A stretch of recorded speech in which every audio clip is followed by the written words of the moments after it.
What is going on, everybody? It is Dylan with Astrodfs DFS, and in today's video, going over Week 15's GPP plays for the 13-game slate. I'm going to do it a little bit differently here, and we're just going to go game by game instead of position by position, and kind of go over where I'm at, and just do it that way. So, I mentioned ETN yesterday. If you don't want to consider him for cash, you probably should, at least for tournaments. Other than that, I think Jacoby Myers, if not a cash play, kind of same thing. Consider him for tournaments. And then you get Adonai Mitchell, 4,400. I think he's a really good piece in this game, even with Brady Cook being the starting quarterback, who, Brady Cook, 4,300 against Jacksonville. So you get Mitchell, 44, Brady Cook, 43. And then just another random tournament play, since Mason Taylor is going to be out. Kind of we're probably looking at Stone Smart, maybe Jeremy Ruckert being the tight end at the Stone Min. So if you want to look at that, you can look at that. But yeah. Moving on to Cleveland and Chicago. This one is interesting me watching Rome Odunze's status. If he's in, he's got a really good matchup against Cleveland that's dealing with a lot of injuries defensively and offensively. So I like Odunze. What I do really like, and I mentioned it yesterday, but Swift and Monangai, I think both are worth taking a shot on in tournaments. With the weather being the way it is, Cleveland's defensive line kind of being banged up, you figure Cleveland's offense shouldn't be able to have an explosive play quite a bit against the Bears. You would expect not a lot to happen in this game. I like the run game, and I prefer Chicago over, Judkins at 63. But the thing with Judkins, you have to kind of consider, their offensive line is injured. I believe it's 2, if not 3 starters are going to be out for the Cleveland offensive line. But Dylan Sampson is out already, so we know that. So kind of looking at Judkins at 6,300 is interesting in tournaments. There's a potential he gets a really good game, seeing that you're probably going to get, Jerome Ford would be the next guy. No, not even that, because he's on IR. So, yeah, it kind of seems like Judkins has the running back room then. So, at 6,300, he's worth. And then the running backs at Chicago. Mentioned it, but David Njoku is out. So, Harold Fannin, I think, is a pretty solid play at 4K. So that's kind of where I'm at with this game, even though Fannin's a cash, but kind of same thing. If you're not looking at these guys in cash, definitely for tournaments. I would like to look at Shador and Judy in tournaments. Like I said, the weather, it just seems ugly in this game. Jalen Johnson's going to be there. Tyreek Stevenson's back. So although they are down, Kyler Gordon, it's just not a great matchup for him. So Caleb Williams, if you want to take a shot on Caleb Williams because of his price point at 5,300 and say he has one of his 20-point performances, go for it. I just really like the run game. There are some injuries to Cleveland's secondary at that, so Ward is out. So if you want to attack that, I'm okay with having that conversation of Caleb Williams. Washington, New York, I think this is a cash game in my opinion, whether you want to go Jackson Dart at 5,600 or Marcus Mariota at 5K. Both teams dealing with some injuries. The Giants, I mean, they're missing a couple starters, but a lot of their depth pieces defensively are kind of missing. So it's why I like the Washington offense, and it's extremely cheap. 54 for Terry, 53 for Debo. Marcus Mariota is 5K. Chris Rodriguez is 49. On the Giants side, you get Jackson Dart, Wendell Robinson, Theo Johnson, Darius Slayton. So I really like this game. I think this game is going to be really interesting, especially if the weather can hold up and we don't get snow/rain that affects it. So I do really like this game, but most of that is cash. But a few of those guys on the Washington side, Debo, Terry McLaurin, if you want to target them, I'm fine with doing that. Baltimore, Cincinnati, Chase is a cash play. Derrick Henry, I do have interest in Derrick Henry this week. I understand this game, 17.4, when he was the same price. This is a must-win game for Baltimore. Losing 2 in a row, 2 division teams. Cincy's run defense is still not good. I will stand by that fact. I think Baltimore's offensive line can shine in this one. Derrick Henry, like I said, he got taken out of the game. I really like Derrick Henry quite a bit. Chase Brown with T. Higgins out, you kind of like Chase Brown a little more. Maybe get a couple extra targets in this game. But we go to some of the cheap plays for Cincinnati. We're going to go down here to Gesicki and Tinsley at 33 and 3,100. Both those guys, I think, are cheap stackable options if you want to attack that double stack for Cincy. It's kind of the way to go. Looks like Bateman's going to be out for Baltimore, so maybe an extra like or two for Andrews and likely in that one. Moving on to Arizona and Houston. This game, I mean, Arizona, there's not a lot to like in this one, if I'm being honest. Like, you're playing a very tough defense. You're dealing with injuries both on offense and defense. I like the Houston side. Woody Marks is going to be a top cash play. CJ Stroud would assume the same thing in cash play. Nico Collins, I mentioned yesterday. If you want to go like a Dalton Schultz or Jaden Higgins at 42 or 4,100 for a double stack with CJ Stroud, if you're just saying, hey, I believe CJ Stroud in the passing game is going to work, that's fine. Otherwise, like Woody Mark is an option there. So that's where I'm at with this game. I just like Woody Marks, the Houston offense, not really interested in like a Trey McBride or a Michael Wilson. It's just a really tough matchup for him. Chargers, Kansas City. This one, I think Rashee Rice is kind of interesting, where you're facing a team that has been pretty damn good against the run, and the Chiefs' run game just hasn't been good. And it's kind of the same thing for the Chargers side. We've seen these teams have some good back and forth, very close games in the past. So I think people aren't going to play Rashee Rice as much just because of the matchup, but I think the matchup's actually pretty good for Rashee Rice. I think he's going to be targeted quite a bit at 7,700. Obviously, there's some better plays around his price range that probably have healthier games or just a way better matchup, but I think Rashee Rice is going to slip under the radar, and his target share is crazy. I just really like him in this one. I would love to play Ladd McConkey, and I wish we got like some of these games more often out of Ladd McConkey, but they're winning. They're running the ball. They're using Keenan Allen. It's just Ladd's just not there for me. So moving on to Buffalo in New England. Yeah, if you want to target one of these quarterbacks in this game, I'm fine with that. Josh Allen, 7,500. Drake May, 6,700. You go and look at Josh Allen in their game earlier, 21 points. You go and look at Drake May in their game earlier, 12.1. So, and that's kind of his worst game he's had all season, and New England played really well in that one. Not really interested in Travion Henderson, just because Ramondre Stevenson's going to be there. Stephon Diggs is kind of interesting to me, but I'm not really interested in James Cook. Kind of the quarterbacks, maybe a Diggs. Shakir's got a good matchup. It's just he's not that good against man coverage. They don't really include him. I think Dalton Kincaid is in a very, very good spot at 4,500 if you could pay up for him. I know it seems like the plan is to pay down at tight ends this week, like 4K and under. But 4,500 Dalton Kincaid, I think it's a great matchup. He plays really well versus man. Like I said in my video yesterday, just 19.8 in their last matchup. So I really like Dalton Kincaid in this one. Vegas Philly, this one is sort of interesting to me because there's not a lot I like. I like Saquon at 7,100. I think it's a discount for Saquon. He is getting one of his offensive linemen is going to play. I believe it was Dickerson. But one of them is out, one of them is in. So it's not a total loss. Max Crosby is going to be there for Vegas. So I mentioned him when talking about Saquon Barkley. But other than that, I think Genty at 5,800. Like Kenny Pickett's going to be the quarterback. Do I love the matchup against Philly's run defense? Probably not, just because Vegas's run offense has been very, very bad. So that's the one thing you have to consider when targeting someone like Genty, and you just hope their receiving game works, because the run game, like Philly has a good run defense. They're missing one of their best defensive players, especially in the on the defensive line.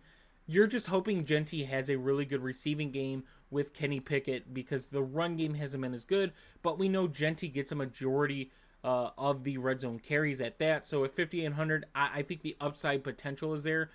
Obviously, it's kind of why we're not looking at him as much in cash, but it is there. And then Devontae Smith at 5,800, I think is a good tournament play. You're getting a big difference now between him and AJ Brown. Kind of seen AJ Brown take a step up. Devontae Smith still getting a decent amount of targets, right? 11, 8, and 8 in his last 3 games. And we're getting him at 5,800. So kind of where we've seen him the last few weeks, I think it's a fair price for him. So just because he's not going to get a lot of ownership, I do like the matchup and the price point and the price differential between him and AJ Brown. Green Bay, Denver, honestly, not looking at a lot in this game. Josh Jacobs, don't know if he's going to play or not. RJ Harvey, it's just a tough matchup against Green Bay. He's at a fair price point. I would say it's interesting when looking at Green Bay because you saw what Green Bay did against the Bears. The Bears run man coverage a lot. Denver runs man coverage a lot. Jordan Love in this pass offense play good against man coverage, but Denver's defense gets after the quarterback because of that, right? Your man coverage, if stuff's locked up, that defensive line, that pass rush is going to get to you. But Jordan Love in this passing offense has succeeded quite a bit versus man coverage. So I think if you want to get somewhere different, just because of the price points, is like Love is 54, Watson's 55. If you want to go like a Romeo Dobbs, Dontavian Wicks at 3,700. If you want to go there, I'm fine with that. Also, Pat Bryant is out. So Troy Franklin at 52, Cortland Sutton at 55. You kind of expect them to get a majority of the wide receiver usage in that game. It's just a really tough matchup. So I kind of like the Green Bay side as a sneaky tournament play. I don't like them a whole lot, but I think it could be sneaky. Especially like no one's going to really want to target against Denver's defense. And the passing game for Green Bay hasn't always been successful, so something to consider. We did get news. It's McVay said that Devontae Adams should play in this game. He's expected to play. He was limited in practice on Friday. 7,200, I think, yes, he's worth taking a shot. I still love Puka Nacua. I think Amon-Ra is going to be lower owned than the other top wide receivers of Puka, Chase, JSN. He's going to be the lowest owned of them, but he's still going to be decently owned because you want Amon-Ra in this game. Just got to be cautious with him coming back from the injury, right? Seemed like he wasn't going to play in that game and then played and went 6 for 92 in that one against Dallas. I imagine that he's got a little bit of an extra break. Should be good to go at 7,900, so I think it's a really good sneaky play there.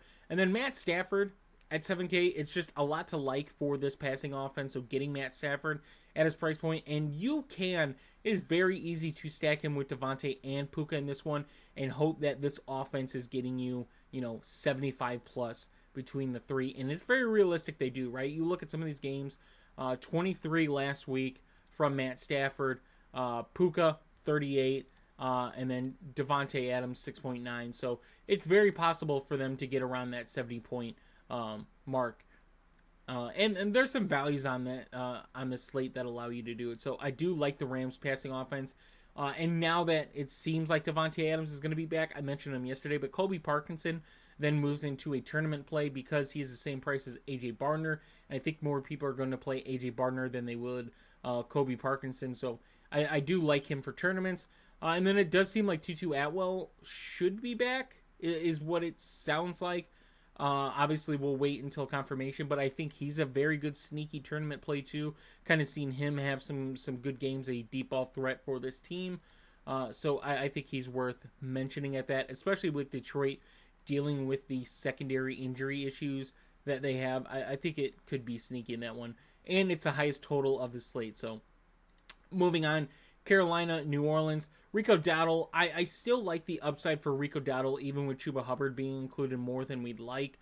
I think for tournaments, it's a good one. Cash, I'm staying away from it. But in tournaments, the upside for Rico Dowdle, I think is definitely worth targeting. Saw it in week 10, 15.3, but he's all obviously priced high. But he is discounted from what we've seen from the last few weeks. Like I said, we just saw Chuba Hubbard kind of included more than we'd like. Olave is interesting at 6,200. Tet McMillan at 6K. I would love to play him, but it just seems like a tough matchup nonetheless. And we don't always see the greatest connection between him and Bryce Young, so definitely a boomer bust player, but that's kind of what you like in tournaments. You're hoping for the boom. Devin Neal at 5,300. We got news Kamara is out, so we're getting Devin Neal, who can get you volume in the receiving game, even if the rushing game isn't as good. Carolina hasn't been the best against running backs, so if you're looking for leverage to get away from a Ken Walker or a Woody Marks on this slate, someone like Devin Neal at 5,300 is definitely the way that I'm kind of considering going, just to get different from the field. So not really interested in the quarterbacks in this one, even at their price points 51, 49. It's kind of like Devin Neal, Olave, Rico Dowdle, just those guys. I mean, the other name, I just because he's had like some pretty damn consistent volume all season, Juwan Johnson is 3,700. I mean, he's a guy that you're hoping gets around your 10 plus points, so he's worth mentioning as well. I just like the price point for him at 3,700. Moving on to Indy, Seattle. Yeah, this one seems ugly. It seems like we're going to get Phillip Rivers. Sauce Gardner is out for Indy. JSN, cheaper than Puka on this slate, so the weather could be a factor. I want to emphasize this. It's the Giants-Washington game and then Indy-Seattle where the weather could actually be a factor. So watch it. If the weather seems like it's going to be good and we're not going to get as much rain/snow, whatever it ends up being, then yeah, Jason's worth looking at that price point. But if the weather is going to be a factor, probably going elsewhere because of that. And then other than that, like if you want to go, hey, I'm going to target the running backs, Jonathan Taylor, who is at a discount from where we saw Jonathan Taylor. They're going to rely upon him to get them wins for the rest of the season with their quarterback situation. I do think Tyler Warren's kind of interesting with the weather going to be the way it is at 4,700. I think Phillip Rivers is probably going to rely upon him a little more. So I think those two on Indy is kind of where I'm at. Like I said, JSN, it has to be if the weather is okay enough for him. And then last but not least, Tennessee and San Fran. Like McCaffrey's a cash play, Purdy's a cash play, Kittle's a cash play, Juwan Jennings should be a cash play. So where you get different, I guess cheaper Ricky Pearsall, he's 5,100. If you want to look that route, the running game could be interesting for Tennessee. We just saw Tony Pollard pop off last week against Cleveland, who is arguably one of the best, if not the best, run defenses in football, and he rushed 25 for 161 and 2. And then you look at Tajay Spears. Tajay Spears still been getting consistent volume. You're looking for the explosiveness. A lot of his points to come in the receiving game. With San Fran dealing with some injuries, we could see Tajay Spears get utilized a little more. So I think he could be interesting at 4,700. DK at 43, just because the uncertainty of the wide receiver room. I still think San Fran has some good defensive pieces, but he's kind of the only other guy I'm really, truly looking at. And then last but not least, I'll continue to mention him just because of his price points, but Gunnar Helm, 2,800 goes down. You're kind of seeing him getting a good amount of points, even with sharing snaps with Chig Okonkwo. He remains cheap. San Fran's been pretty bad against tight ends since Warner's been out, so Gunnar Helm, I think, is worth a shout in this game. So now let's do a tournament line for you guys and see what we could do. So I mentioned Stafford. I mentioned this. And granted, Puka's a cash play, so I apologize, but I just kind of want to make a line with this, and we'll go from there. Defenses, let's see if we can pay up for a defense in this one. And let's go like a Texans defense at 3,600. And let's see what we could cook up. Obviously, we're going to have to pay down at some spots, so let's go to tight end. And let's throw in an Isaiah Likely. He's cheap. Running back, let's go Devin Neal really quick just to kind of balance out the salary, see what we got. I'm going to try this out. I don't think it's going to work, but we're going to try it out. 3,400 really doesn't work. Truly doesn't work because there's no running back near there. We would have to go down really, really cheap for a tight end. We'd have to go really, really cheap for a tight end. Like, let's just throw in Gunnar Helm. So it leaves us 41. So let's pay down on a defense and like go very cheap. I throw the Colts defense in there. So we're at 5,500 for a running back. So we can't afford Woody Marks. He's a cash one. Tyrone Tracy, we could go Tyrone Tracy on this side. Let's go someone like Kyle Monungai, I mentioned, at 52, and just throw that in there. And then obviously we could kind of move off Gunnar Helm in a way if we wanted to. Go down here and like throw in Tinsley then at 31 and just go somewhere like that. And just an example. But yes, you can build off of, obviously we're fading some stars, but this is a tournament line. I'm just hoping Stafford is kind of, a top 3 quarterback on this slate. Devin Neal kind of outscores the cheaper running backs. Kyle Monungai, just a sneaky play. But we're really targeting the Puka, Devontae Adams, Amon-Ra St. Brown. And then we get the Baltimore Cincy players, Isaiah Likely, Tinsley. And then just hoping the weather is bad and we play the Colts defense at 2,200. So hope you guys did enjoy the video. If you did, please leave a like and subscribe. And I will see you guys in the next one.